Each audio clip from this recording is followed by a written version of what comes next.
দেখছস হালকা আমার খামারের অবস্থা, কোন শয়তানে ডেইলি আমার মুরগি চুরি করে সাথে নষ্ট করে। তোরা কিন্তু সর ধরতে হবে। দাদু আপনি আইতা কি বলেন? আপনি শুধু দেখতে থাকুন, আপনার চর আমি কিভাবে ধরি। আপনি শুধু বেতনটা অল্প বাড়িয়ে দিয়েন। কি শুনলাম আমি? আইতা তো শিগগিরই গিয়ে ভাবিকে জানাতে লাগবে। ও ভাবি, বিজনেসের তো সর্বনাশ হইয়া গেছে। দাদু তো খামার জন্য হালকাকে ভাড়া করছে, আইবার মুরগি খাবো কি করে?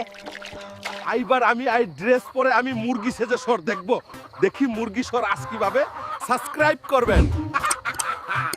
ভাবি, মনে হই হালকা বাড়িতে চলে গেছে।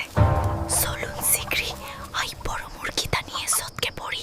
ভাবি, আই যে ধরে ফেললাম। কি হবে? আজকে খেলা হবে সকালে। দাদু আই নাও তোমার মুরগি চর, এখন আমার টাকা দাও। টাকা? কিসের টাকা? আরে